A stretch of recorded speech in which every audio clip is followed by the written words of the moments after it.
Bienvenidos a todos a este seminario interinstitucional. El día de hoy el doctor José Anda Sánchez presentará un tema muy relevante en la actualidad, ¿no? Muy importante, pero antes voy a hablar un poco del currículo del doctor José de Anda. El doctor José de Anda Sánchez realizó estudios de doctorado en Ciencias de la Tierra por la UNAM.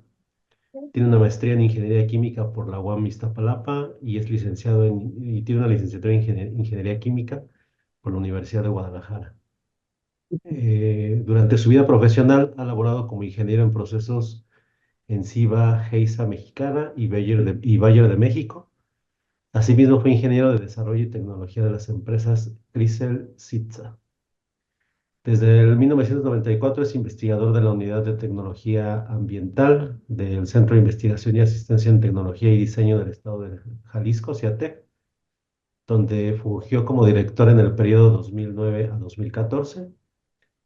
Como investigador ha realizado diferentes estancias académicas, entre las que sobresalen el Instituto Tecnológico de Israel, la Universidad de Toronto en Canadá, la Universidad Brigham Young en Estados Unidos, el Instituto de Hidrología y Protección de Aguas de la Universidad Técnica Braunschweig en Alemania, el Ministerio de Medio Ambiente en Canadá y el Instituto de Química Técnica de la Universidad Friedrich Alexander en Alemania. Sus líneas de investigación se enfocan en diversos campos de la ciencia y tecnología del agua, entre los que destacan la limnología, la hidrología de aguas superficiales, calidad de agua. En este ámbito ha participado en proyectos relevantes en donde destaca el desarrollo de un modelo hidrológico y de calidad del agua de la presa de Aguamilpa en Nayarit. En colaboración con la UNAM y el Instituto Nacional de Ecología, colaboró con el desarrollo de un atlas ambiental para la cuenca Lerma-Chapala. Desarrolló para el Banco Interamericano de Desarrollo el estudio para el establecimiento de la ruta crítica y el modelo conceptual del Plan Integral para la recuperación del río Santiago en el estado de Jalisco. Y para el gobierno del estado de Jalisco fue responsable técnico del proyecto Consultoría para la generación del diagnóstico de calidad de agua de los ríos Santiago y Sula y sus afluentes. Asimismo, ha contribuido al desarrollo de métodos innovadores basados en la naturaleza para el tratamiento de aguas residuales, destacando el desarrollo de la patente de tecnología Sistema Proceso para el tratamiento pasivo de aguas residuales domésticas, que ha permitido construir sistemas de tratamiento basados en humedales artificiales para el saneamiento de aguas residuales de comunidades rurales. Es también consultor de empresas en temas relacionados con el tratamiento de agua y selección de sistemas para la depuración de aguas residuales municipales e industriales. Su producción científica comprende más de 100 publicaciones con arbitraje internacional, con más de 2.000 citas. Es Premio Estatal de Innovación, Ciencia y Tecnología Jalisco 2017. Es miembro de la Academia Mexicana de Ciencias y de la Academia de Ingeniería en México. Es miembro alumni del Servicio Alemán de Intercambio Académico y es miembro del Sistema Nacional de Investigador Nivel 2 y presidente del Comité Académico del Consejo de Cuencas del Río Santiago. Le agradecemos al doctor su tiempo y su presentación y pedimos a los asistentes que cierren por favor sus micrófonos. Adelante, doctor. Muchísimas gracias, Luis Alberto. Eh, pues un placer estar aquí con ustedes y de compartir algo de los pues, conocimientos que he adquirido a lo largo de algunos años de trabajo con mis colegas aquí en CIATEG y en otras universidades relacionadas con el agua. El título pues es muy sugestivo, Crisis del agua. Me di a la tarea de investigar cómo se dice crisis en chino, como nota así, digamos, cultural. Y pues se compone de dos caracteres. Eh, Weiji, se pronuncia Weiji, crisis en chino y significa peligro, pero también oportunidad. Entonces, vamos a ver justamente en esta presentación cuáles son pues, los peligros, las amenazas que tenemos en, en temas de agua, particularmente aquí en México, pero también cuáles son las oportunidades que se nos ofrece para poder resolver, ¿no?, dichos problemas. Bueno, primeramente México se ubica en una situación no muy favorable en cuanto a los temas de agua. Como dice aquí esta lámina, dos terceras partes del territorio nacional se encuentran en la zona árida del mundo. Es decir, compartimos más o menos las mismas coordenadas de latitud con el desierto de Sahara, con el desierto de Arabia, con la India y China, que en las zonas justamente más desérticas de estos países. Por lo tanto, bueno, ya de entrada tenemos una situación en desventaja con el tema hídrico. Y quienes han tenido oportunidad de entrar a lo que es el mapa creado por la Water Resource Institute, el mapa de riesgos, pues vamos a encontrar que efectivamente así es, dos terceras partes del territorio nacional están comprometidos con el tema de riesgo de agua. Eh, pues hay otras partes del mundo donde también tienen grandes problemas, como es el centro y norte de África, sur de África, India, China, pero obviamente, como lo comenté anteriormente, Arabia, algunas regiones de Australia y en Sudamérica, bueno, pues tenemos esa parte del cono de Brasil, en donde he tenido la oportunidad de estar recientemente, efectivamente, la zona árida de Brasil, y en Chile, Bolivia y Perú, pues encontramos, y hasta Ecuador, encontramos algunas zonas también comprometidas con el tema de riesgo hídrico en general. Pero bueno, nuestro tema quisiera enfocarlo básicamente a lo que es nuestro territorio nacional, México. Y para ello, pues vamos a recorrer un poco cómo está la situación de México en temas hídricos. Y le estoy llamando a esta primera parte conociendo el futuro de nuestros recursos hídricos. Y estoy basándome en la información exclusivamente oficial para poder explicar un poco cómo trabaja el tema del agua en México. Pues tenemos un territorio en términos generales de 2 millones de kilómetros cuadrados aproximadamente, redondeando cifras. Eh, pues hay una buena cantidad de islas con más de 5.000 kilómetros cuadrados, una zona, litoral de 11.122 kilómetros y una zona exclusiva de mar territorial que ya supera los 3 millones de kilómetros cuadrados. Y bueno, pues ahí hay otras cifras interesantes que se pueden enmarcar, como por ejemplo la frontera con Estados Unidos es una frontera larguísima de 3.152 kilómetros. Y los climas, tal como se esperaba, pues dominan los del grupo A y los del grupo B, que son los cálidos húmedos, subhúmedos y semicálidos húmedos y semicálidos subhúmedos, pero también esos básicamente en la parte sur-sureste del país, pero en el norte pues tenemos los muy secos, secos mediterráneos, secos y semisecos, que responden justamente a estas dos terceras partes del territorio que se encuentran en temas de aridez. Y bueno, aquí podemos ver que también en la parte de temperaturas, en el sur-sureste es donde encontramos las temperaturas más elevadas del país.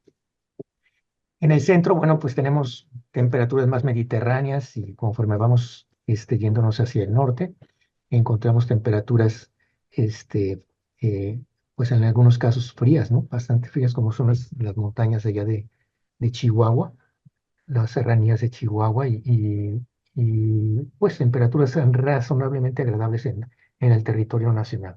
En cuanto a la precipitación, pues se ve favorecido principalmente el sur-sureste con abundantes lluvias que superan los 1.000 milímetros de precipitación y en el centro y norte pues estamos en algunos casos, como es la parte de Baja California, con precipitaciones incluso abajo de 100 milímetros de agua. Entonces, sí hay también en el altiplano, en la parte norte, que corresponde pues a los estados de San Luis Potosí, ya Chihuahua, etcétera, pues ahí tenemos también precipitaciones pluviales muy bajas, ¿no?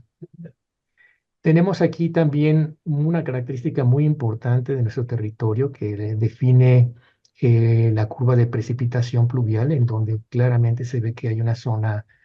Hay meses que son húmedos, como son desde mayo hasta octubre en la mayoría del territorio nacional. pero tenemos aridez digo, perdón, estiajes que comienzan en noviembre y se prolongan hasta el mes de abril. Entonces, eso, bueno, pues tenemos, es una característica muy propia de nuestro territorio y tenemos que manejarnos justamente con ese ciclo anual del agua en México para todo lo que se refiere a la productividad agrícola y las actividades que tienen que ver con la producción de alimentos, pues esto es fundamental tenerlo presente. La precipitación pluvial, digamos, en los últimos 20 años, como pueden ver, la promedio, pues se ubica en los 740, desde 1981 hasta el 2010 son 740, y bueno, ahí tenemos el comportamiento en los últimos 20 años, en donde se han presentado pues un máximos, como por ejemplo en el 2010, 938 milímetros en promedio, pero también justamente el año anterior había caído a 649 y nos manejamos más o menos con ese promedio que se aparece ahí. Precisamente por las temperaturas que se manejan en el territorio nacional, pues más del 70% de lo que llueve en el territorio precipita y el 22% se va como escurrimiento natural y un escaso 6,4% se va a recarga de acuíferos. Esto es importante hacerlo notar porque pues no todo el agua que llueve se va a quedar con nosotros, sino que una buena parte se vuelve nuevamente al ciclo hidrológico de manera de nubes y de vapor de agua, y eso, bueno, pues nos hace que tengamos mucho cuidado en que lo que sea el escurrimiento natural y la recarga de los acuíferos, tengamos especial cuidado en mantenerlo limpio, sano y en condiciones de que pueda ser utilizado en las diferentes actividades productivas que tenemos aquí en el país. Eh, y por ahí hay alguien con el micrófono abierto. Se lo voy a agradecer si pueden cerrar el micrófono.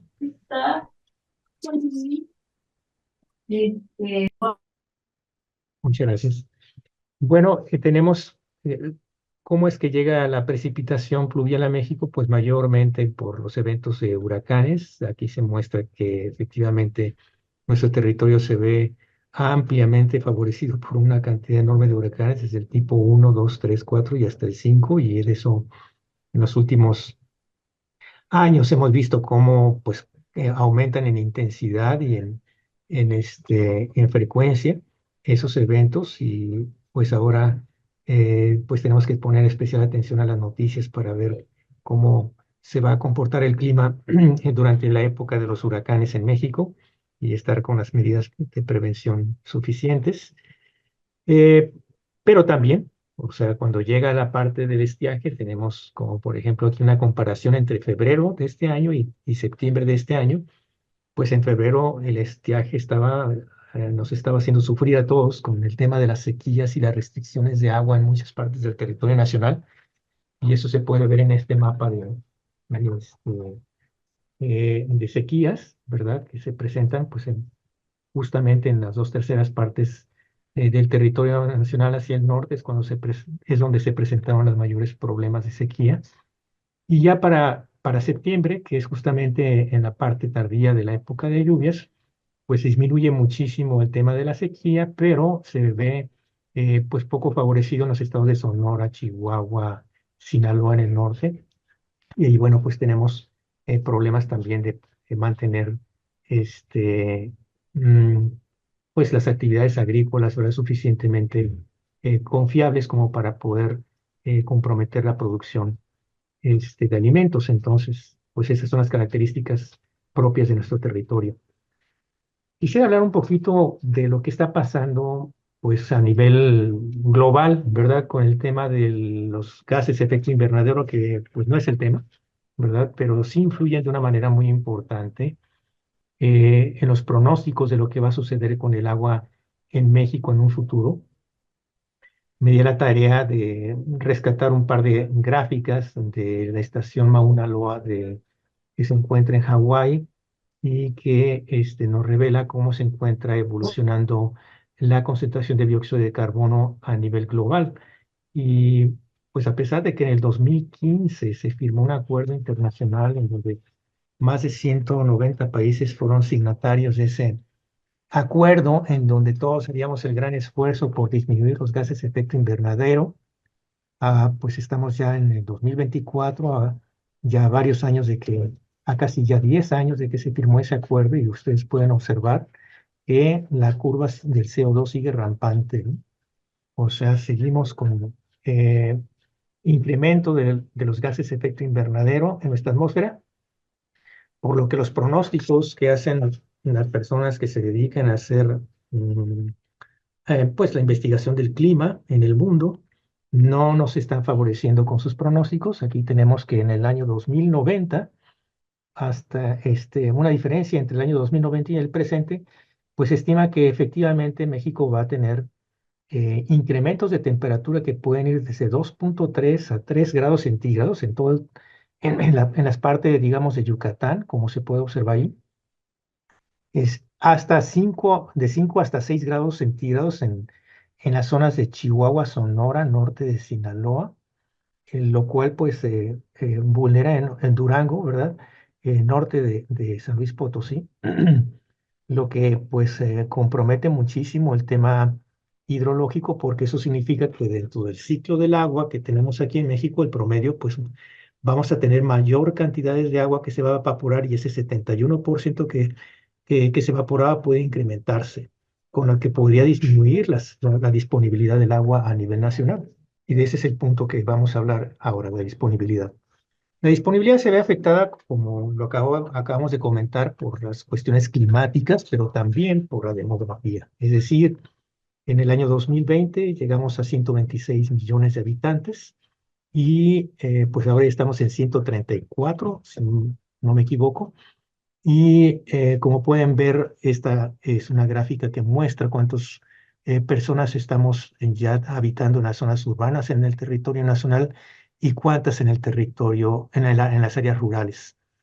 Y pues se puede ver que efectivamente la población rural está, pues llegó a una estabilidad, o sea, no ha evolucionado mucho y más bien con una tendencia ligera hacia la baja, pero la población urbana está muy creciendo de una manera muy importante. Es decir, la concentración que vamos a tener de la población de México en las ciudades va a ser un tema de atención. Porque en la medida que vamos concentrando la población en las ciudades, pues vamos a tener que pensar muy bien cuáles son las obras hidráulicas que se tienen que realizar para poder llevar el agua a la población. Puesto que no tenemos distribuido el agua digo, tenemos distribuido el agua en el territorio nacional de acuerdo a cómo se veían en los mapas, pero eh, ahora tenemos que manejar esa distribución en favor de concentrarla en ciertos puntos específicos en donde se está la población de México concentrando con mayor en rapidez, ¿verdad? Como lo mostré en la gráfica anterior. Y se puede ver, por ejemplo, ahí, pues cuáles son las ciudades que tienen más de 3 millones de habitantes. Pues está la Ciudad de México, Puebla, Guadalajara, Monterrey, pero conforme va pasando el tiempo, vamos a encontrar cada vez más y más zonas rojas que van a estar presentes en este mapa, ¿no? También hay que hacer notar que va a cambiar mucho la estructura de la población en el año 2023, ¿verdad? Pues aquí está mayormente favorecido una población de jóvenes y que va a cambiar notablemente para el año 2050, en donde vamos a tener casi 150 millones de habitantes, 143, pero la mayor parte de la población va a estar por arriba de bueno, la media de la población va a estar sobre los 40, 50 años y bueno, se va adelgazando la población de infantes y la población joven. Entonces, eso también es otro tema que tendremos que tenerlo en la mente en el momento de que tengamos pues escenarios de planeación hacia el futuro. ¿En qué vamos a estar ocupados en qué estamos ocupados hoy en día, a diferencia de los años 50? Pues que en los años 50 mayormente la gente se ocupaba de las actividades primarias, o sea, la agricultura, y hoy en día pues es muy poca gente la que se dedica a la agricultura, mayormente es el sector terciario y el que mantiene los empleos en México. y, o sea, ese es el de servicios. El sector secundario también, como pueden ver, pues seguirá incrementándose en la composición del PIB. eh, es una parte también importante, por lo tanto, se va a requerir agua para poder seguir trabajando en la industria, y en la agricultura. Bueno, pues tendremos que seguir también invirtiendo en temas de agua para la agricultura por el tema de la producción de alimentos. Todavía tenemos algunos rezagos en cuestiones sociales, como se puede ver en este conjunto de mapas. El rezago social pues se puede ver ahí marcado con muy alto en rojo, alto en naranja, medio y bajo pues en colores menos intensos, pero se puede ver que todavía tenemos mucho que hacer en temas de combatir el rezago social que hay en nuestro país y la marginación, ¿no? Entonces, en ese sentido, pues mm, el tema del agua, pues es muy importante para poder disminuir esos rezagos sociales que tenemos en nuestro país todavía. Las cuencas son unidades naturales del terreno, definidas por la existencia de una división de las aguas superficiales debido a la conformación del relieve. Eso lo dicen los geógrafos, y aquí tengo algunos geógrafos muy buenos presentes en esta audiencia. Y bueno, el CONAGUA ha definido que tenemos 757 cuencas hidrológicas, y se ha determinado que 653 de estas 757 se encuentran en situación de disponibilidad, es decir, ya hay poco más de 100 cuencas hidrológicas que no cuentan con disponibilidad en nuestro territorio.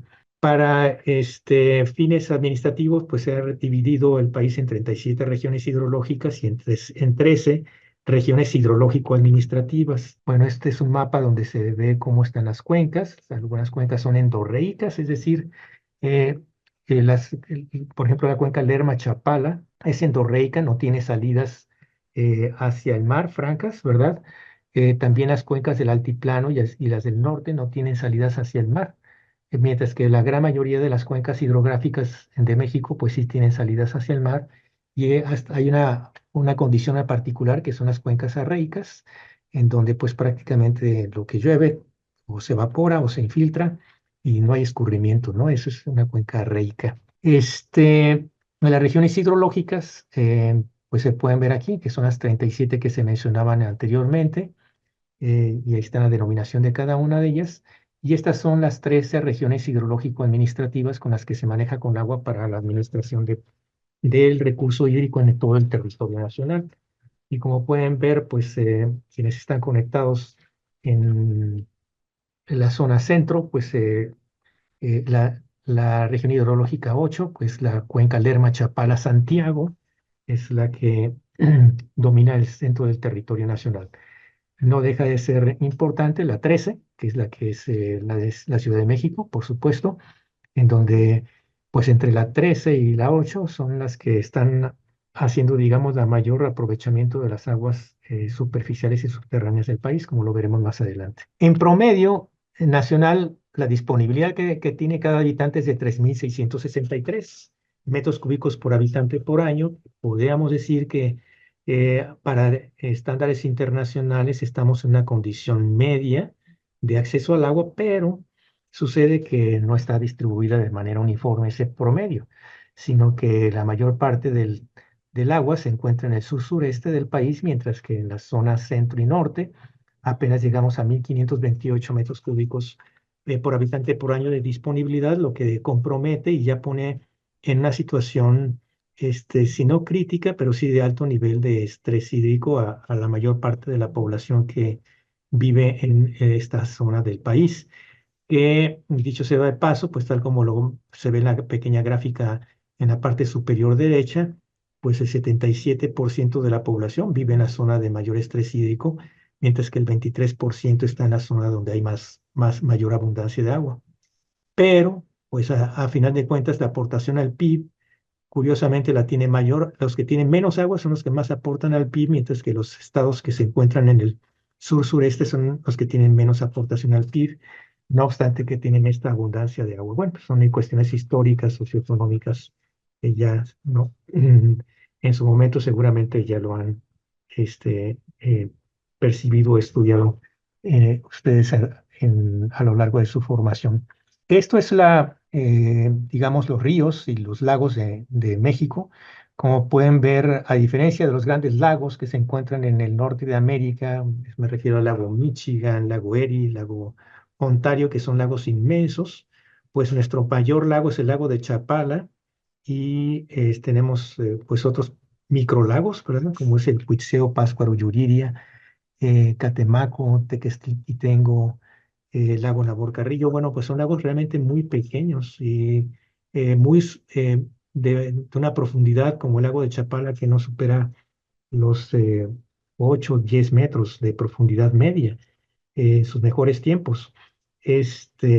Alguna vez me puse a calcular cuántas veces cabía el lago de Chapala en lago Ontario en superficie, porque el lago Ontario debe tener aproximadamente entre 30 y 40 metros de profundidad media.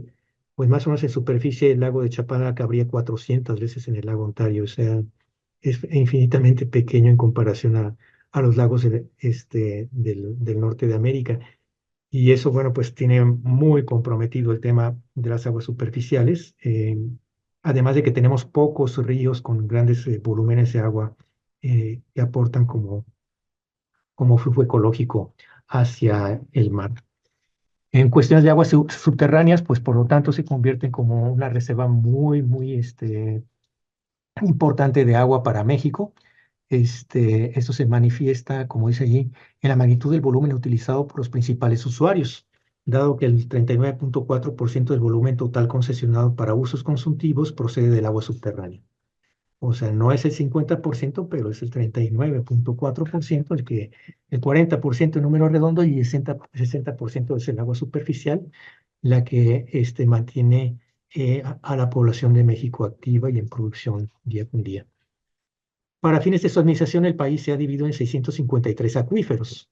¿Cómo están nuestros acuíferos? Bueno, de los 653, pues ya hay algunos que no tienen disponibilidad, es decir, que están comprometidos, en donde tenemos números negativos entre lo que se refiere a los volúmenes que se extraen con respecto a la recarga por la lluvia.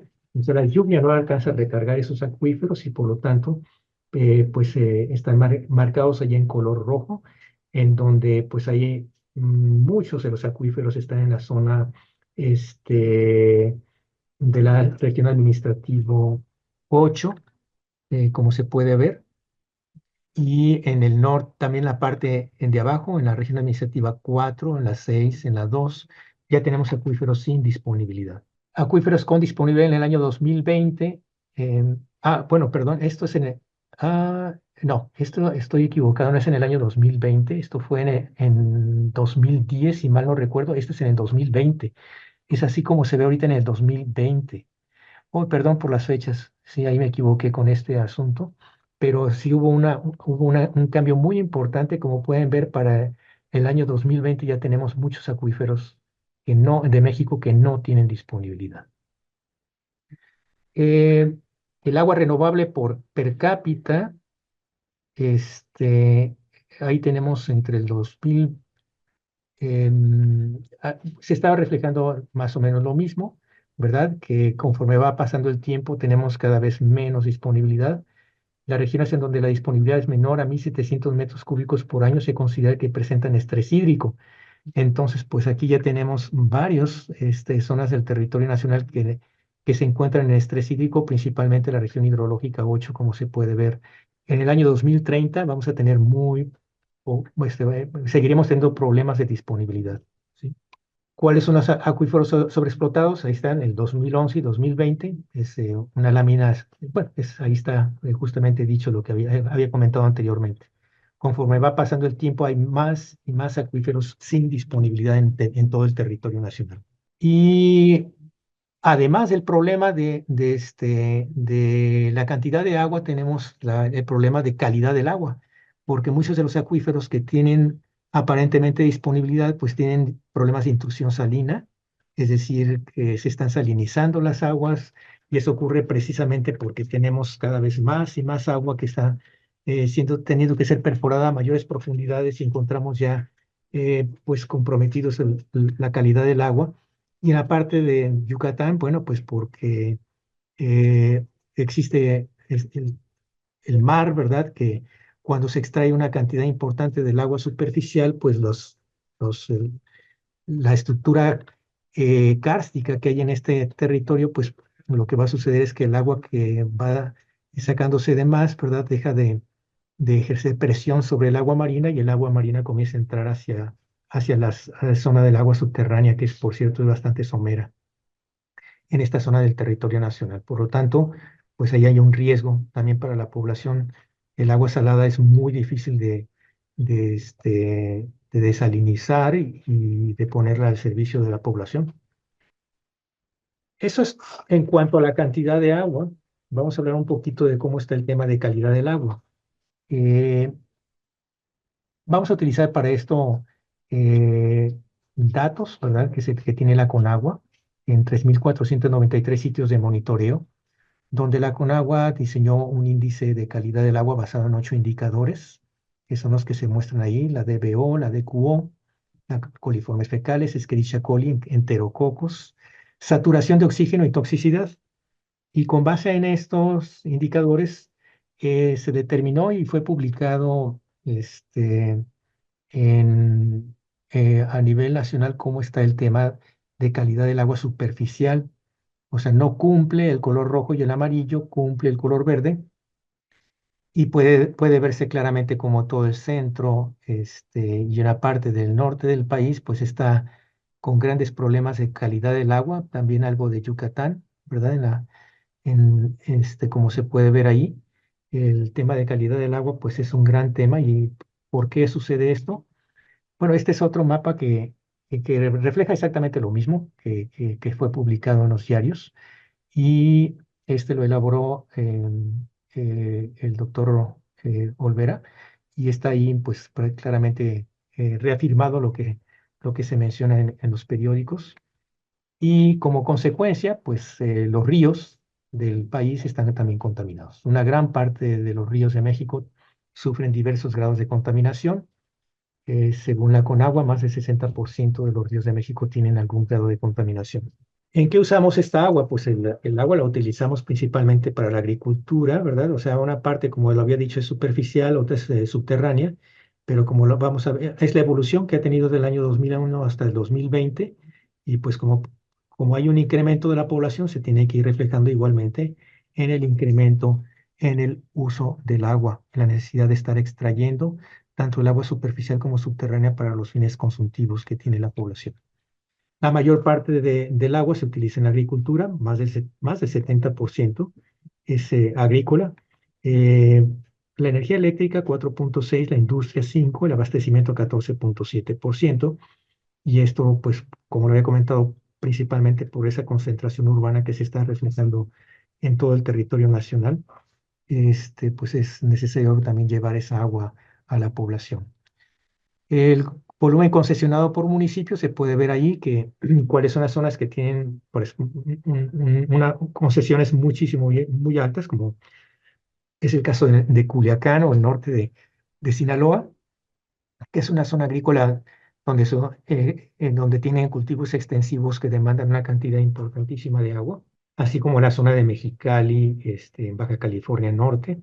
Y bueno, pues de ahí en adelante siguen otros valores que no dejan de ser menores y de preocupación porque esto sigue incrementándose, los volúmenes concesionados.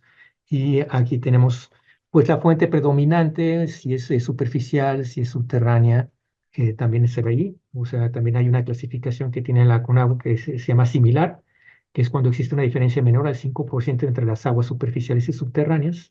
Es decir, cuando más o menos están de manera equilibrada unas y otras, se les llama similar. Bueno, los volúmenes concesionados por uso consultivo y por región hidrológica se puede ver aquí, que la agrícola, pues es la que se la lleva la región hidrológica 8, la cuenca Lerma-Chapala, es Santiago, que es la que pues domina preponderantemente en lo que es el uso intensivo, pero también tenemos cuencas que le siguen como la 4 y la 3 y la 6, ¿verdad? Que también están haciendo un uso intensivo del agua para la agricultura. Como resultado, pues tenemos una presión hídrica que se ve reflejada entre un 40 y 100% en la mayor parte del territorio nacional. muy alto en la región hidrológica 13, que es la de la Ciudad de México, Puebla y las zonas circunvecinas, el Estado de México.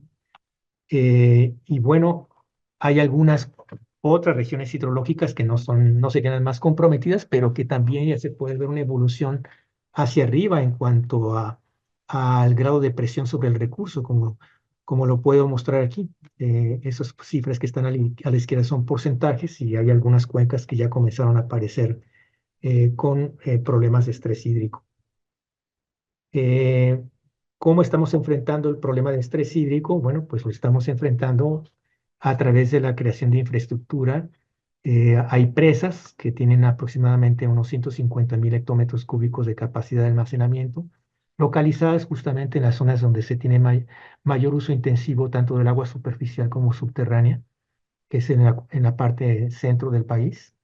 Y pues el volumen de las presas siempre es un tema de preocupación por eso, ¿verdad? Precisamente porque son tanto abastecen a la agricultura como a las poblaciones que asentadas a lo largo del territorio nacional, pero principalmente las que están asentadas en la zona centro, ¿no?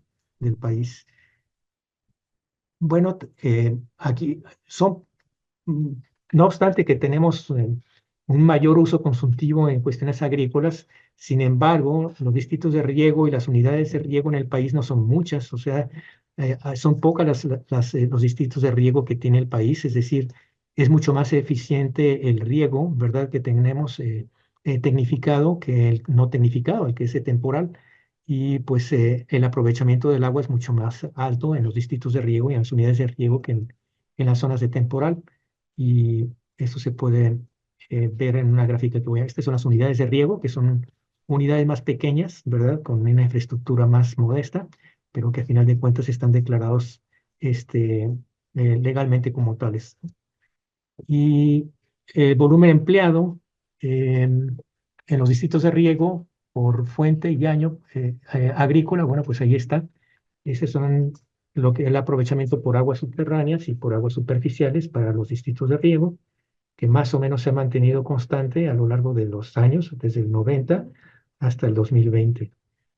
Pero, pues claro que la productividad es mucho más alta en los distritos de riego que en las tierras de temporal.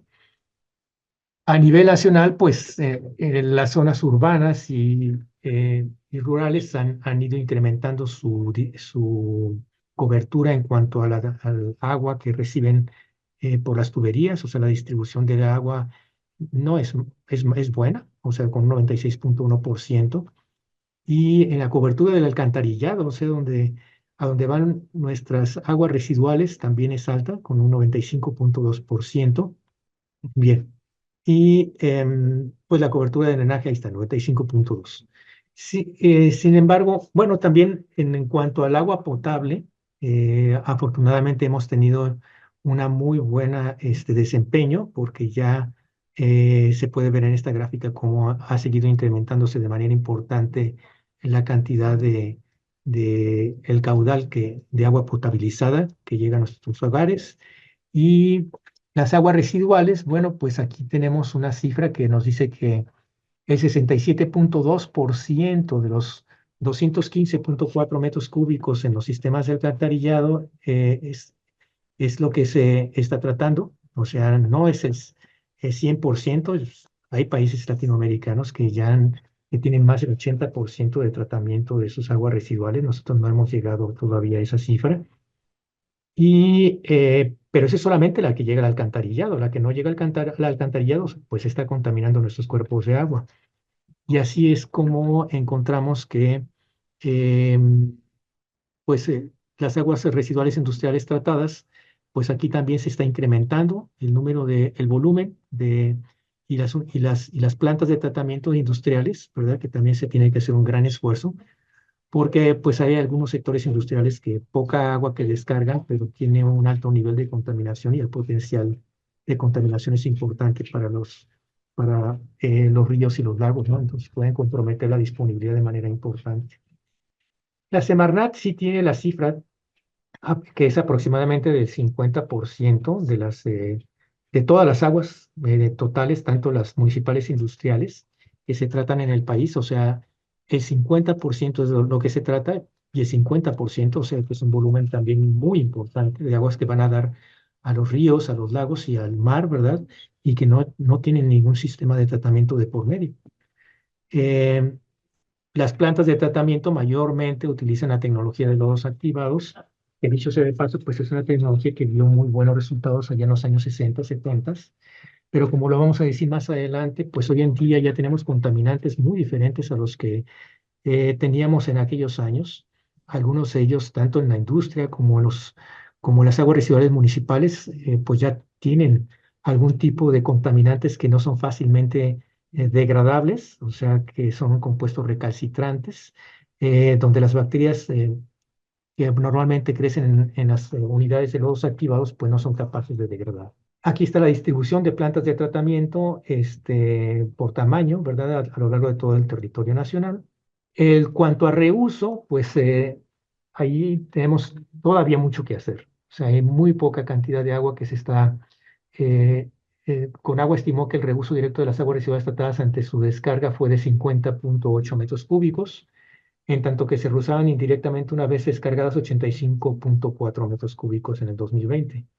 Sin reuso, 7,01 metros cúbicos por segundo. El intercambio de aguas residuales tratadas en el que se sustituye el agua de primer uso se estima en 1,5 metros cúbicos en 2020. Entre las ventajas del reuso destaca su menor costo, disminuye las presiones sobre las fuentes de agua y satisface demandas que no exigen que la calidad del agua sea potable. Y en ese sentido todavía hay muchísimo que hacer, porque una buena cantidad del agua que se trata, pues no tiene un reuso y puede dejarse en condiciones de ser reutilizadas para la industria, para la agricultura y para algunos servicios públicos. Este es sí, lo voy a ser honesto, sí me sorprendió cuando encontré esta gráfica donde se ve la evolución del personal de Conagua de 1996 a 2020 y uno esperaría encontrar justamente lo inverso, o sea, que en la medida en la que la población se ha incrementado en México y los recursos hidráulicos se ven más comprometidos, pues debería haber más personas trabajando, más técnicos, más administrativos, más personas trabajando en los organismos de cuenca para administrar mejor los recursos. Sin embargo, no es así. O sea, ha bajado drásticamente la cantidad de personas que están al servicio de la Comisión Nacional del Agua. Y digo drásticamente porque pues eso representa aproximadamente un 50% del personal que había en el año de 1996.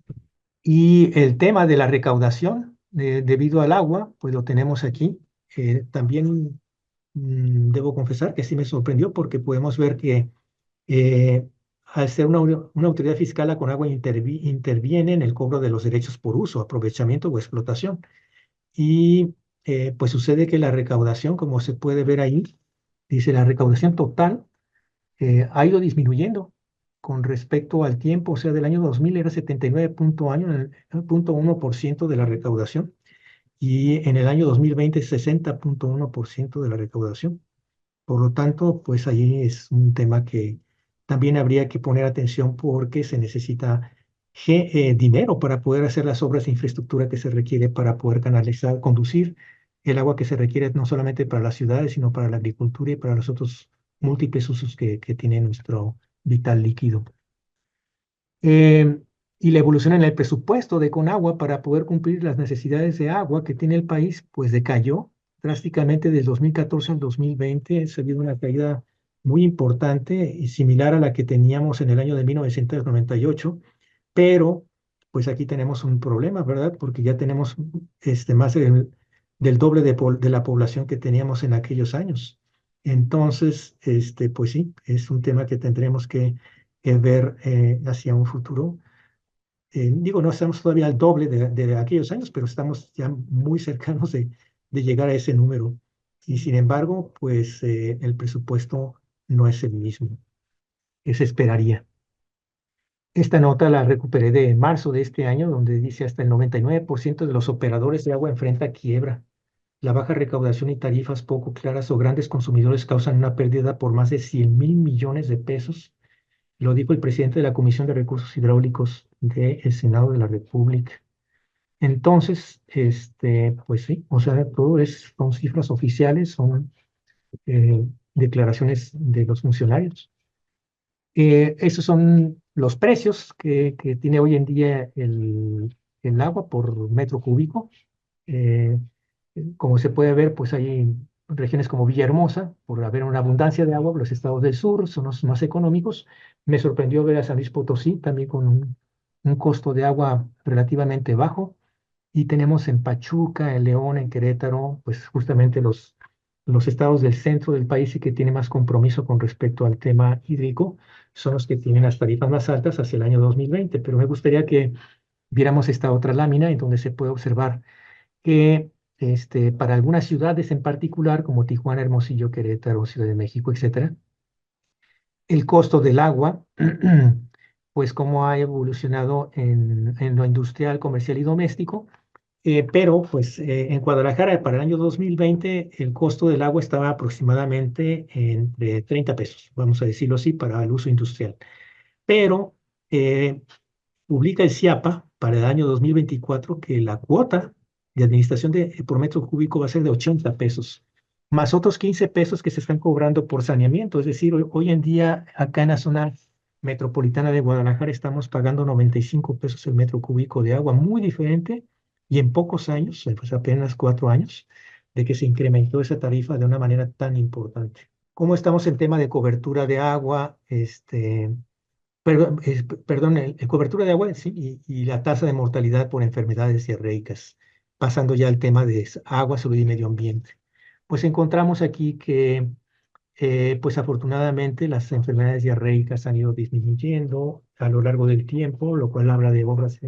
El agua, pues está llegando a mejores condiciones de calidad hacia la población, disminuyendo la tasa de mortandad de los infantes, en las tempranas edades. Y eh, pues en el tema de suelo de uso y vegetación, pues encontramos que la gran mayoría del territorio nacional se encuentra muy fuertemente utilizado por la agricultura y pues las estadísticas no mienten, aquí está, muchas zonas agrícolas, ¿verdad? Las zonas urbanas son las menores, pero también con un uso intenso de agua, ¿verdad? Y están también, pues, la vegetación inducida y secundaria, pues mm, bueno, aquí está cómo está distribuido, pues, de acuerdo a las diferentes series. Pero aquí me gustaría mostrar este es un mapa de México en donde se puede ver cómo están evolucionando los usos de suelo. Eh, no es nueva, no es reciente, pero pues es muy gráficamente se puede ver cómo hemos perdido una gran cantidad de nuestros bosques templados, de las selvas tropicales y de las selvas subtropicales en favor de, de las áreas agrícolas, o sea, el color blanco son las zonas agrícolas del país, que corresponde más o menos al primer mapa que mostré. Es decir, pues esto nos lleva a temas apremiantes en el sector hídrico en México, como puede ser primeramente las áreas naturales protegidas, ¿verdad? Son muy pequeñas las superficies todavía protegidas en México y no obstante que se destaca como un resultado importante de la Semarnat, que planea cerrar el sexenio con 50 nuevas áreas naturales protegidas, o sea, notas de hace algunas semanas, estaban en 45, si mal no recuerdo, 44, efectivamente, cuando se publicó esto, pero también es necesario hacer énfasis en que muchas de estas áreas naturales no cuentan con recursos para mantener su protección, sufren de invasiones de los desarrolladores, de las ciudades que siguen creciendo, de las ciudades medias que también siguen creciendo y pues llegan a invadir las zonas que estaban protegidas por ley como áreas naturales. También, pues otra nota dice áreas marinas protegidas o solo está en el papel. Y bueno, viene toda una discusión ahí sobre el tema. Y una nota más, ¿verdad? También, no muy reciente, de hace 2 años, pero dice las áreas protegidas en México, una realidad que se encanta. Pues ¿por qué? Pues porque muchas de esas áreas ahora pues es imposible por cuestiones de seguridad estar en ellas. ¿Se puede quedar sin agua la Ciudad de México? Pues ya fue una pregunta que se hizo hace algunos meses, ¿verdad? Cuando estaba muy fuerte el tema del estiaje y la sequía y el descenso de los niveles de agua de nuestras presas. Y bueno, pues sí, efectivamente fue un tema de mayor preocupación y que gracias al temporal de lluvias que tuvimos este año, pues se alivió muchísimo la presión sobre el tema hídrico en la Ciudad de México. Voy a mostrar, pues es un esquema que siguió la Ciudad de México, pero es la escuela que estamos siguiendo todas las ciudades, pues las metrópolis de México, o sea, me refiero a Guadalajara, Monterrey, Tijuana, Puebla y otras ciudades en medias que ya se están convirtiendo en metrópolis, en donde pues el recurso de agua se comenzó a jalar de otras cuencas, ¿verdad? Tanto de las aguas superficiales como de las aguas subterráneas, y se comenzó a crear toda una red de infraestructura hidráulica para poder abastecer de agua hacia la Ciudad de México, y pues esa red fue creciendo, creciendo, creciendo, al punto de que quedaron prácticamente sin agua muchas de los habitantes que vivían en esas cuencas y que su actividad preponderantemente era agrícola. Y pues se quedaron sin agua y eso los obligó a emigrar hacia la ciudad. Y eso incrementó la población de las ciudades y bajó la población rural en donde tenían su principal actividad económica. Y dio como resultado pues que esas metrópolis comenzaron a incrementar su población exponencialmente en los últimos años.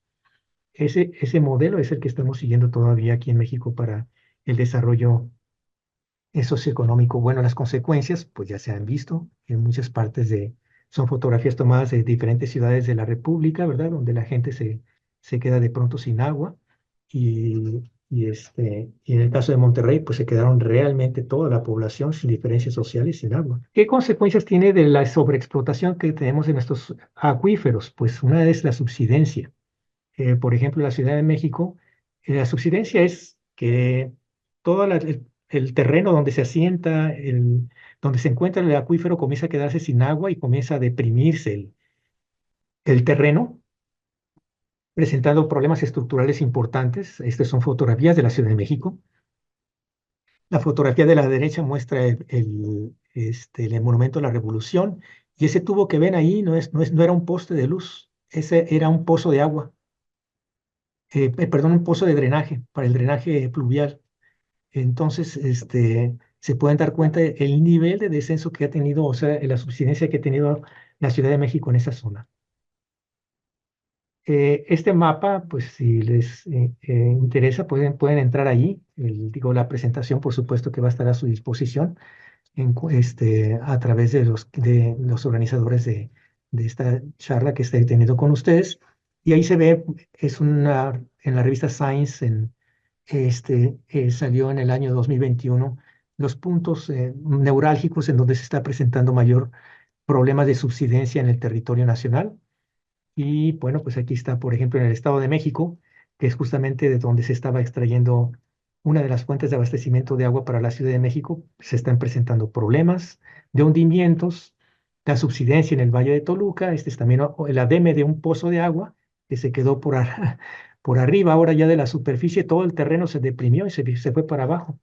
Y aquí está el propietario de esta casa, pues preocupado por lo que ve que ya viene para su casa, que se está hundiendo, ¿no? En Aguascalientes, precisamente por la falta de agua, están extrayendo ya a más de 500.000 metros. Me he enterado que ya tienen pozos de 2.000 metros de agua de profundidad para poder extraer agua, pues están presentando kilómetros y kilómetros de cárcavas y de fracturas, ¿verdad? Precisamente por el tema de subsidencia y colapso de las estructuras, que los acuíferos se quedaron ya prácticamente sin agua. Si pasamos al tema de calidad del agua, pues encontramos también serios problemas. Desde el año de 1850 hasta el año 2000 tenemos pues una evolución importante en el tipo de desechos que hemos vertido hacia los cuerpos de agua, que va desde los desechos fecales en los años 50, de 1850 hasta los disruptores endocrinos y contaminantes emergentes como los productos de atención corporal, los cosméticos, los anticonceptivos, los analgésicos, los antibióticos, los microplásticos, y en los años previos los plaguicidas, ¿verdad? Que principalmente en el año 2000 se vio ya como un problema muy serio en muchas partes del mundo, porque estaban causando problemas en la biodiversidad, en la salud pública, etcétera. Eh, la eutrofización que se ve aquí como en los años 50, pues sigue siendo un gran problema. Por aquí aparece pues una nota de la BBC donde dice la misteriosa muerte de toneladas de peces en México, lo cual le ocurrió en la laguna de Cajititlán. Y pues nos pidieron que investigáramos por qué se presentaba una mortandad masiva de peces.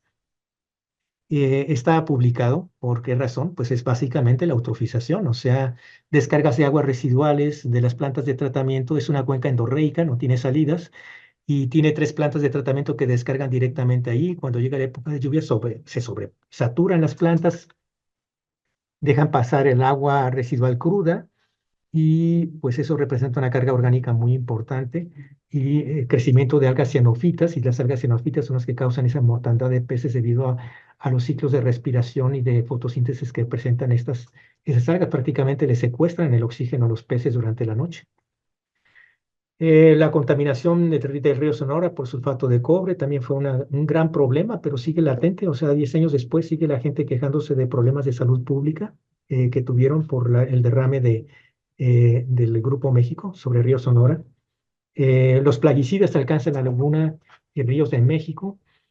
Pues ahí hay una nota también que rescaté del periódico, pero también ya pueden acceder a esta publicación que recientemente acaba de salir, que es los pesticidas y la toxicidad de pesticidas que encontramos en el río, en la cuenca alta del río Santiago. Este, pues, y así como está el río Santiago, están muchos otros ríos del país, como pueden ser el río Coatzacoalcos, el río de Atoyac, el río Pesquería, y pues el propio río Santiago, ¿no? Que pues ya son muchas las demandas y las denuncias de las personas que sufren problemas de salud pública, la mortandad de peces, etcétera.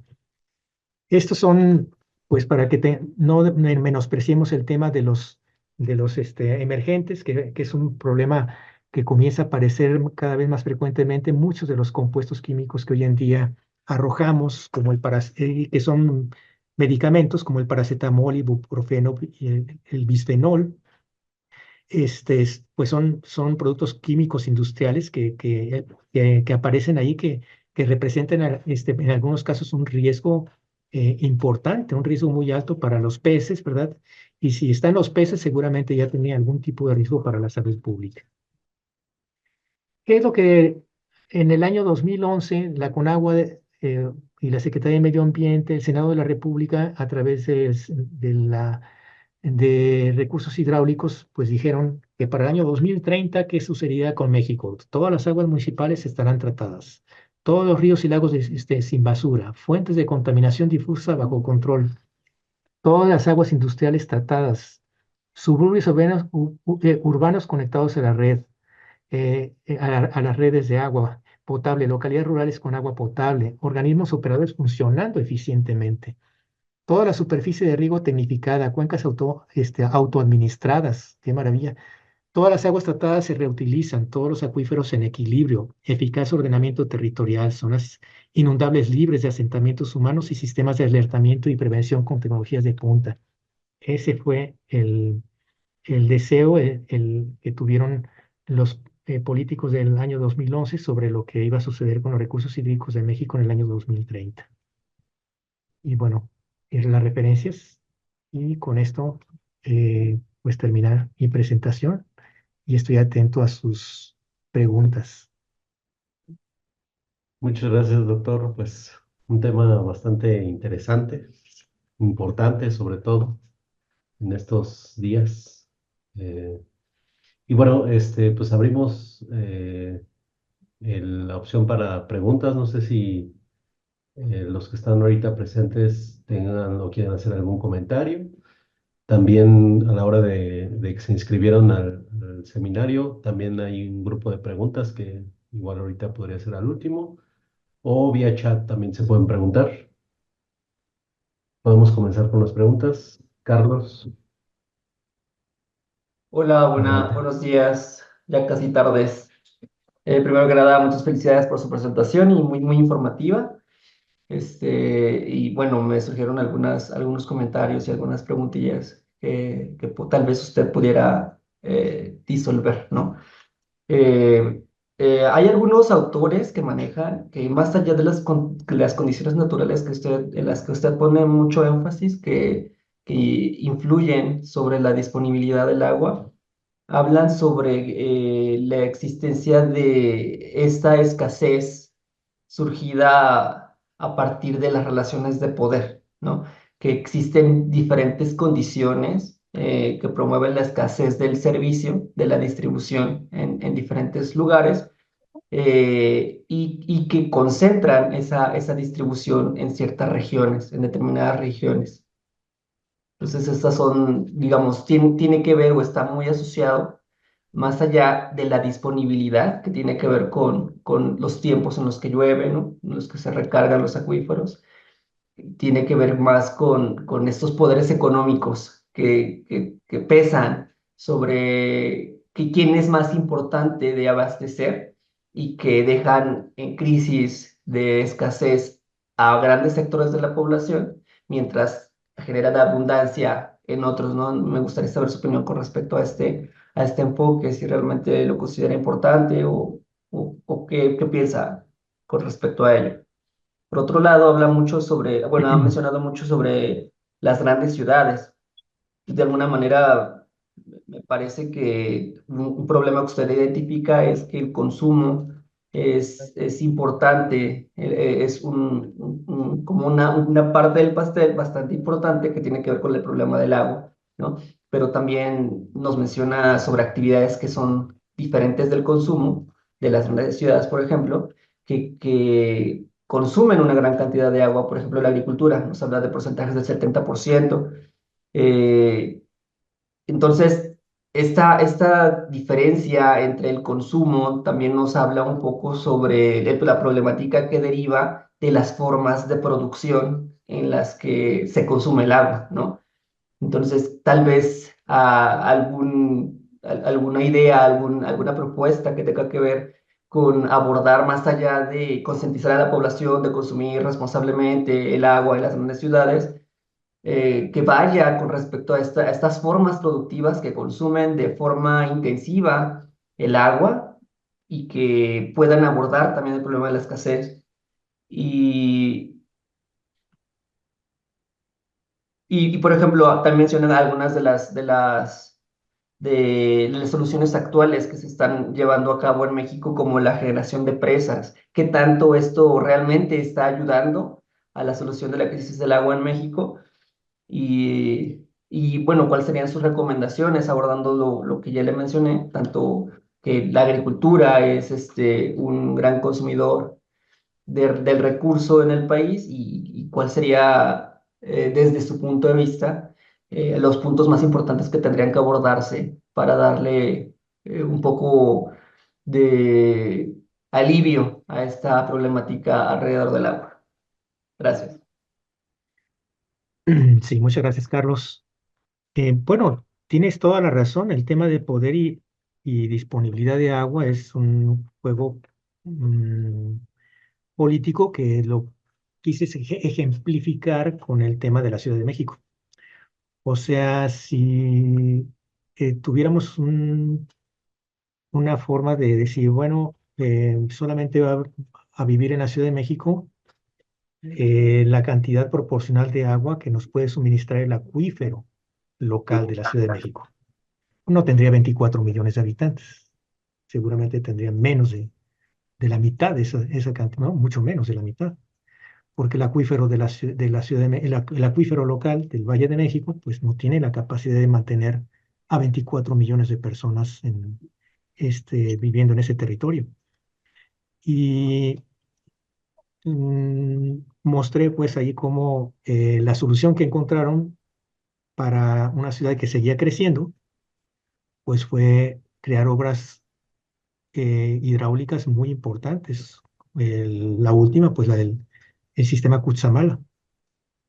Y pues eso lo único que llegó a producir es mayor crisis de agua. ¿Por qué? Porque los pobladores de los estados circunvecinos se quedaron sin agua y la población tuvo que emigrar a la Ciudad de México. O sea, paradójicamente hablando, pues la gente tiene que irse a donde hay agua. Entonces, pues ahí sí fue un tema de planeación de cómo hacer crecer sustentablemente. La palabra sustentabilidad seguramente en los años 50 no era la que estaba en boga, pero las grandes ciudades y particularmente la Ciudad de México a partir de los años 50 ya fue un crecimiento rampante. Pero lo demás también está sucediendo en las demás ciudades del territorio nacional, y me refiero a Guadalajara, en donde la gente, sí, particularmente aquí en Guadalajara, seguimos buscando nuevas fuentes de abastecimiento de agua para la ciudad porque la ciudad sigue creciendo. Y si nos dijeran, es que solamente van a poder vivir de los acuíferos locales y de las aguas superficiales, Ah, qué gusto. ocurriría exactamente lo mismo.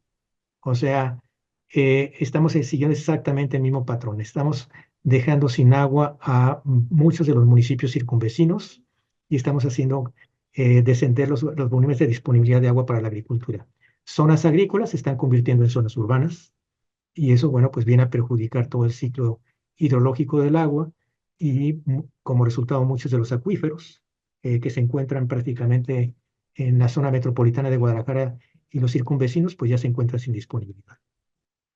Eh, o sea, reitero que sí, tiene que ver con una situación de poder, pero más que poder, yo digo que es una falta de planeación de cómo queremos ver el futuro de nuestro país con respecto al agua, porque el agua no está de manera homogénea y tenemos que considerar de qué manera podemos aprovechar mejor los recursos que tenemos y pues evitar esa concentración urbana tan importante que estamos teniendo hoy en día, que estamos fomentando todavía a nivel de desarrollo metropolitano en las principales ciudades de México.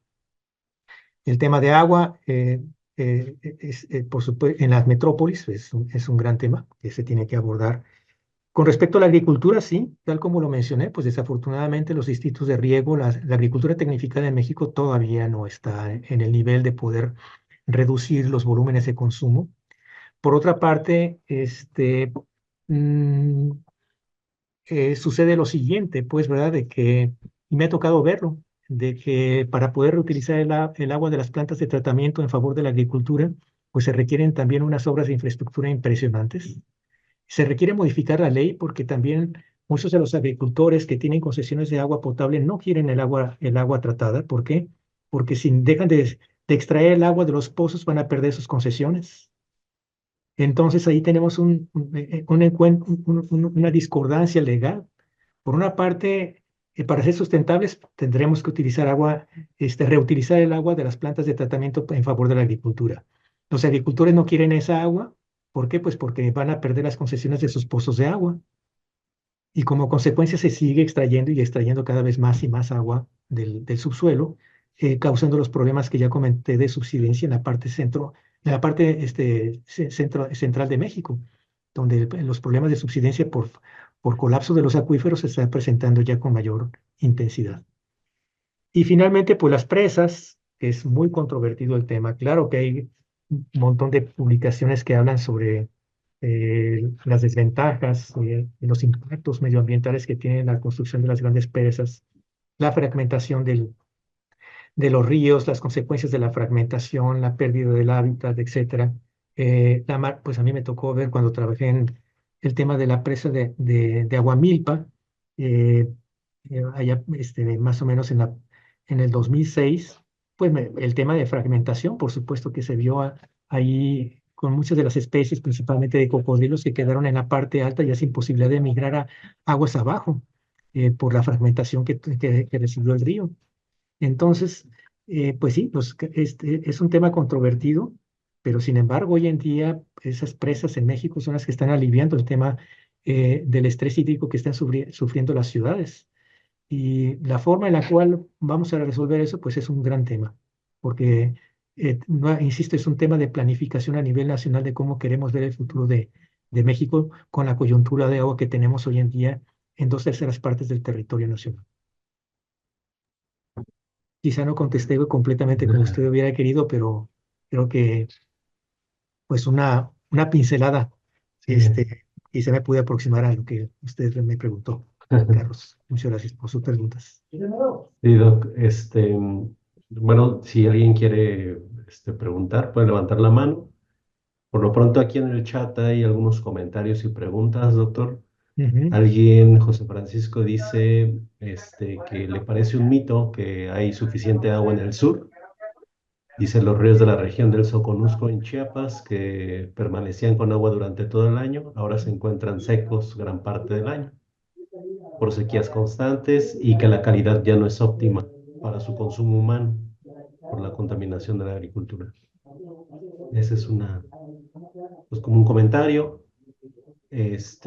También preguntan cómo se pueden conformar nuevas unidades de riego. Bueno, eh, vamos a contestar la primera, que es la de la contaminación. La contaminación, efectivamente, soy consciente de que la contaminación reduce la disponibilidad del agua superficial. Y del agua subterránea, cuando llega a la contaminación hacia los mantos freáticos, ahí ya se pierde también la disponibilidad.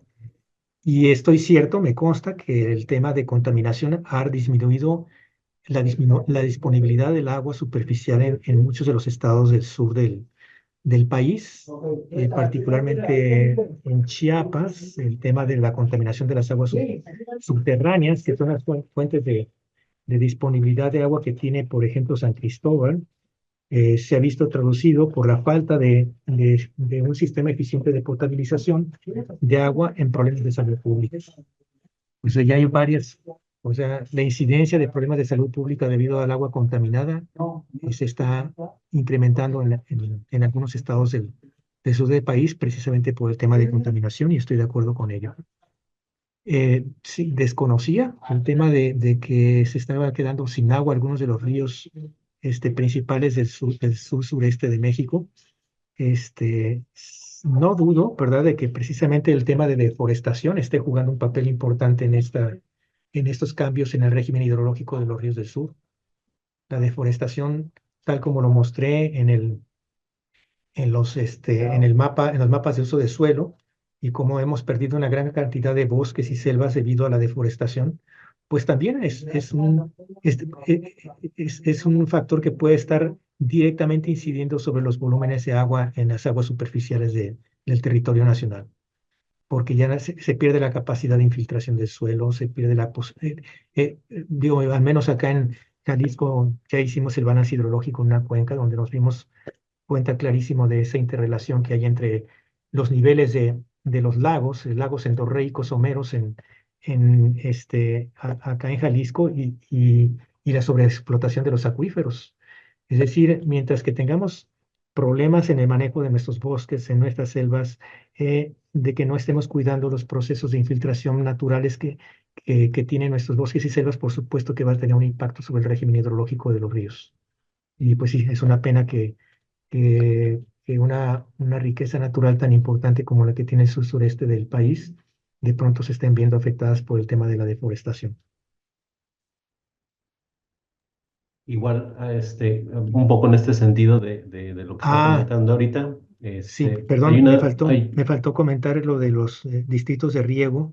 Bueno, pues sí, ese es un tema agrícola, que los agricultores tienen que ponerse de acuerdo, el gobierno debe participar en ello, para poder incrementar los distritos de riego. Me preguntaban que cuáles, con Carlos, que hacia dónde debe ir nuestra agricultura, pues una agricultura sustentable, este, la agricultura regenerativa, este los, eh, la producción agrícola hidropónica, vertical. En muchos países ya comenzaron a pensar en ese tipo de soluciones para reducir la huella hídrica de los productos alimenticios y hoy en día pues ya es una tecnología que se está, digo, ejemplos lo podemos ver en Malasia, en la ciudad de Nueva York, una de las islas de Manhattan, la van a dedicar justamente a la agricultura vertical para poder proveerse de alimentos directamente de esa isla hacia la ciudad.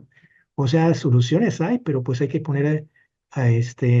a poner a trabajar la imaginación y, y para eso pues mucha creatividad, imaginación, preparación en los temas hídricos en México pues son muy importantes. Hace algunos años, cuando yo estaba estudiando el doctorado en ciencias de la tierra, pues eran muy pocos, o sea, tenemos 653 acuíferos en el territorio nacional, según las estadísticas. Bueno, pues había en todo el territorio nacional no más de 200 expertos en aguas subterráneas. Es decir, Realmente hace falta mucho capital humano de alto nivel en los temas de cantidad y calidad del agua para poder, y en la parte de agricultura, por supuesto, para poder imaginarnos cómo va a ser nuestro futuro en la parte alimentaria, haciendo uso, disminuyendo la huella hídrica. Sí, sí, perdón, Luis Sí, Alberto, Doc. adelante. Y bueno, de una serie de preguntas que se hicieron vía web, este, están como catalogadas por sectores, ¿no? Tanto la parte como la cuestión ambiental, ¿no? Lo que tiene que ver con la cuestión ambiental, la parte de los impactos, de lo que se puede hacer, la parte agrícola y ganadera que ya mencionó algo sobre eso, y la cuestión como de impacto en zonas urbanas, ¿no? Entonces, así como sintetizando todas las preguntas que se hicieron en estos cuatro bloques, en la parte ambiental, pues sería básicamente como el impacto que tiene que ahora tenemos este problema de agua. ¿Qué ambientes serían los más afectados? Pensando un poco en México, ¿no? O sea, en México tenemos pues muchos ecosistemas y pensando que el problema pues es en en todo el país. Pero ¿cuáles de estos paisajes serían los más afectados? La parte, no sé, de bosques, las partes áridas, aquí hablan sobre las cuestiones de zonas áridas o semiáridas, ¿no? Las secas. Digo, tienen ya climas áridos, ¿no? Pero pues este problema del agua pues viene a afectar todavía más estos ambientes. Entonces, así como sintetizando las preguntas, ¿cuáles serían el efecto de este problema de agua? ¿En qué zonas afectaría más? Hablando un poco de cuestiones ecosistémicas, doctor. Wow, es una gran pregunta. Este, es una gran pregunta, pero miren, cada vez está siendo más recurrente en la literatura mundial los efectos que están teniendo los compuestos emergentes sobre la biodiversidad. Afectándose la biodiversidad, estamos ya hablando de la afectación a la cadena alimenticia. Los plaguicidas y sus afectaciones hacia los polinizadores, por ejemplo. Y los plaguicidas, pues se han encontrado metales pesados y algunos plaguicidas en las zonas árticas. ¿Cómo es que llegan metales pesados y plaguicidas a las zonas árticas? Voy a platicar nada más un ejemplo. En alguna ocasión estaba en una conferencia en Canadá y se estaba hablando del caso del toxafeno, que es un plaguicida muy, muy tóxico y que lo prohibieron por eso en Estados Unidos y en Canadá. Y en esa conferencia, en donde se hablaba del toxafeno, estaba un servidor presente y en la mesa de discusión destacaban una publicación en donde se había visto que Estados Unidos y Canadá pues no eran los que estaban haciendo uso del toxafeno y sin embargo lo estaban encontrando en los grandes lagos. Estaban monitoreando los grandes lagos y se estaban encontrando toxafeno. Y encontraron los expertos en clima que había corrientes atmosféricas que estaban llegando desde Centroamérica y México hacia el norte de Estados Unidos y Canadá. Y esa era la vía por la cual se estaba transportando el toxafeno, porque lo estaban utilizando en las zonas agrícolas de México de Centroamérica. Bueno, era el único mexicano en la mesa y pues todos voltearon a verme a mí. Pero sin embargo, yo me puse a investigar en ese momento cuántas fábricas de toxafeno había en México y no había nadie que lo estuviera produciendo. Se estaban produciendo en Estados Unidos. Entonces ahí pues puse sobre la mesa la siguiente carta. O sea, no se vale nada más prohibir el uso, sino la producción. Si queremos realmente controlar los problemas medioambientales de los compuestos que están alterando de manera importante la biodiversidad, no basta con una prohibición, del uso, tiene que haber una prohibición de la producción. Y claro que pues esto va a comprometer muchísimo a los agricultores porque van a, y yo digo que también a los científicos, porque esto compromete a buscar cosas que sean menos dañinas a nuestro medio ambiente y que puedan ejercer la función que se requiere para tener la producción agrícola que se requiere para poder alimentar a una población cada vez más creciente a nivel mundial. Y México no es la excepción. Entonces, pues es la primera afectación que estamos viendo, y lo platica no un servidor, sino una cantidad enorme de publicaciones, esa es la biodiversidad. Medicamentos como el cloranfenicol y otros compuestos que son clorados también están causando problemas hacia la biodiversidad porque pues están llegando, está llegando ahorita el problema de que algunas están viendo afectaciones sobre algunas especies de aves, donde los huevos o los nidos están disminuyendo por la presencia de algunos compuestos antibióticos y productos químicos que están llegando a las aguas como compuestos emergentes. La resistencia que están teniendo los seres humanos a muchos antibióticos se debe a que las especies a ese tipo de compuestos están llegando hacia el medio ambiente, creando más y más resistencia hacia los patógenos. Entonces, pues es un ciclo que no nos vamos a poder terminar si no tenemos un control mayor sobre los compuestos que estamos generando y de qué manera están interactuando con el medio ambiente. El tema de calidad del agua es un gran tema que se tiene que pues, cuidar pues, particularmente, digo, al menos mucho de la ciencia ya está poniendo en evidencia estos problemas, pero ahora sigue la parte de gobernanza. Es decir, ¿qué tiene que hacer la ciencia? Ya lo está haciendo. ¿Qué tiene que hacer la sociedad? Pues esa es la parte que se espera entre la sociedad, la ciencia y el gobierno. O sea, esas tres partes tienen que colaborar en conjunto para poder resolver los grandes problemas que estamos enfrentando, no solamente en este país, no solamente en este país, sino en el mundo. Pero comencemos por México. O sea, aquí tiene que haber un entendimiento entre la parte política, la social y la científica para poder llegar a soluciones que sean, que puedan hacernos sustentables en un futuro, que podamos ver un México diferente en cuestiones ambientales. No sé si estoy contestando la pregunta, Sí, Hugo. sí, no, de hecho, muchas. Ya me está dejando sin preguntas.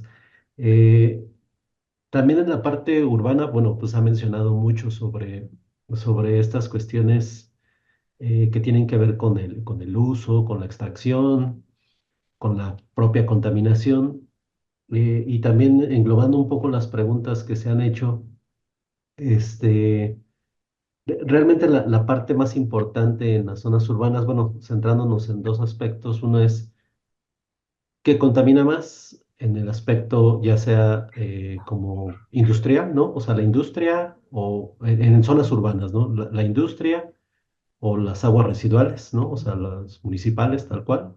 Y también en cuestiones de consumo, ¿no? O sea, ¿cuál de estos dos son los que usan más, ¿no? Y contaminan más, por decir así.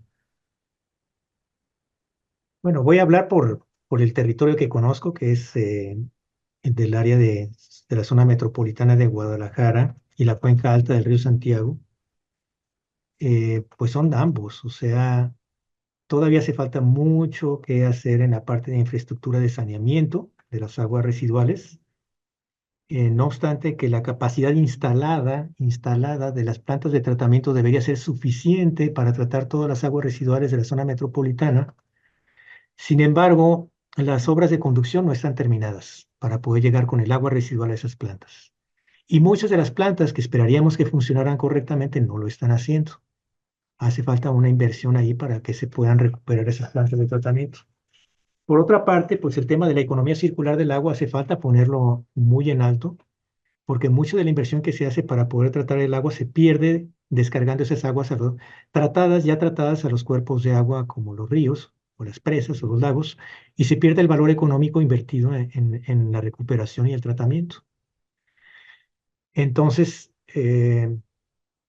hay industrias que efectivamente contaminan de una manera importante. Si voy a dar un ejemplo y no es porque ejemplifique solamente para ese sector o que ese sector sea el más importante, sino es un ejemplo, pero puede haber otros ejemplos igual de importantes. Las famosas vinazas tequileras. Si todo el volumen de las vinazas tequileras que se producen día con día en el territorio se virtieran a Río Santiago, sin ningún tratamiento, sería una contaminación equivalente a una ciudad de 8 millones de habitantes. O sea, ese es el grado de contaminación que tendrían todas las vinazas. Pero así como están las vinazas, está la industria de los alimentos, la industria química, la industria manufacturera, que también tienen descargas industriales importantes y en donde hace falta, para poder llegar al cumplimiento normativo, pues mayor vigilancia. Uno de los temas que nos está faltando es la vigilancia del cumplimiento de la ley. Si bien recientemente se modificó la norma 001 y hoy tenemos la obligación de cumplir con la 2021, el tema de vigilancia no está yendo a la velocidad a la cual está creciendo la economía de las ciudades. Y eso ese metabolismo metropolitano y económico que tienen las grandes ciudades del país, pues mientras que el empresario no le toque en el bolsillo para el temas ambientales, se va a seguir descargando las aguas a donde sea, a la alcantarilla o a los lagos o a las presas o a los ríos, según conveniencia. Y así encontramos toda una cantidad de gente que se dedica clandestinamente a tirar un montón de residuos peligrosos industriales hacia los cuerpos de agua de la nación. Y también las plantas municipales, pues no podemos decir que están trabajando lo mejor, en las mejores condiciones. Hay muchas plantas de tratamiento en México que no operan o que no están cumpliendo con la norma o que tienen condiciones limitadas en su operación porque no tienen presupuesto los municipios para mantenerlas en operación. Plantas de tratamiento sustentables energéticamente hablando, pues apenas estamos comenzando a discutir el tema, pero hace falta mucho por hacer. Nuevamente es un tema del triángulo de la gobernanza, la ciencia que puede aportar, el gobierno que puede aportar y la sociedad. En alguna ocasión, pues yo ejemplificaba en alguna de mis conferencias o de mis pláticas todos los beneficios que habría si todas las plantas municipales del país recibieran la electricidad de manera gratuita, o sea que no les cobraran la operación por la electricidad, porque ese es lo principal que está sacando fuera de operación a muchas de las plantas municipales. Si así fuese, pues mejoraría sustancialmente la calidad de agua de muchos de los ríos y lagos y presas del país. Mejoraría sustancialmente. ¿Por qué? Pues porque esa es ahorita la coyuntura que está impidiendo que muchos de los municipios del país piensen en poner una planta de tratamiento. Pero por otra parte está la presión de las normas oficiales. Entonces, ¿cómo le hacen los presidentes municipales para cumplir con una cosa y con otra? O sea, necesitamos platicar, sentarse a platicar, eso es muy importante. Eh, Ujú. y bueno, pues para finalizar, Doc, muchas de las preguntas que también se hicieron y que seguramente mucha gente tiene, ya platicó pues, detalladamente sobre eso, pero pensándolo así como un escenario apocalíptico, que realmente parece, ¿no? Estamos en una crisis tal cual se menciona así del agua en México, o todavía no llegamos a esa parte en donde sería irreversible. Digo, ya mencionó que soluciones hay y hay bastantes, ¿no? Tanto en las cuestiones políticas como en infraestructura. Las malas decisiones nos han llevado pues precisamente a que se agrave esta parte del acceso al agua. Sin embargo, pues como planteándolo como una pregunta, ¿cuántos años nos queda para poder soportar esta crisis, ¿no? Cuando ya sea un momento que ya no haya vuelta atrás. Digo, presentó escenarios a 2000 y se han manejado, ¿no? Muchos escenarios a 2100, a 2050. Las temperaturas climáticas, o bueno, más bien dicho, las temperaturas van a cambiar. El cambio climático, pues, es una cuestión también de todos los días. Pero en su experiencia, de lo que usted ha trabajado, pensándolo, poniéndolo en días, ¿no? como lo mencionan en algunos de los diapositivas que puso, el día cero, digo, día cero, no sé si llamarlo así, pero cuánto, en cuestiones de tiempo, cuánto tiempo nos queda en ciudades, en México en general, para tener una cuestión ya irreversible, ¿no? Si no es que no se hace nada. Bueno, sí está publicado, Luis Alberto, una lista de las ciudades, las 20 ciudades de México que están en peligro de quedarse sin agua, incluso hasta con pronósticos de fechas. Este, Eso lo podemos hacer realidad si seguimos con el mismo patrón de comportamiento que tenemos, o sea, sin hablarnos entre nosotros mismos, y me refiero a la parte política, el gobierno, la parte social, los ciudadanos que dependemos de las decisiones gubernamentales, y la academia que debe aportar soluciones, las mejores soluciones posibles para poder apoyar las decisiones que se tomen de una parte o de otra. Eh, la crisis, yo no la veo, la crisis del agua es una consecuencia de la crisis de entendimiento, de la crisis de sentarse a hablar y de dejar las diferencias, de la crisis de no querer ver que otro es mayor que otro es mejor que uno, sino cuando todos estamos haciendo el uso del mismo recurso. El recurso de agua es un recurso vital para todos y es el que marca la pauta del crecimiento y el desarrollo de las naciones. Alguna vez yo comenté y me puse a hacer esa gráfica del nivel de corrupción de las naciones con respecto a la calidad del agua, y había una correlación muy importante. Si no tenemos atención hacia los temas pues, delicados de los países en cuestiones de, de buen manejo de las decisiones, no solamente las económicas, las políticas, pues vamos a tener el agua en muy malas condiciones. No vamos a poder favorecer el crecimiento y el desarrollo del país si no estamos atentos a cuidar y a vigilar que la ley se cumpla en los temas más delicados como es el tema ambiental. Si no cuidamos eso, pues estamos prácticamente marcando la pauta de nuestro destino en pocos años. Pero ahí es donde tenemos que poner toda la capacidad y la asertividad de cada uno de nosotros para poder valorar lo que tenemos hoy en día, que no es poco. Tenemos un recurso que tenemos que cuidar, sí. Está ahorita en crisis, sí, pero es por este tema, de que no estamos todavía viendo el problema una casa común, y vivimos en una casa común. O sea, ya el mundo ya es pequeño. No solamente a nivel México, a nivel mundial vivimos en una casa común.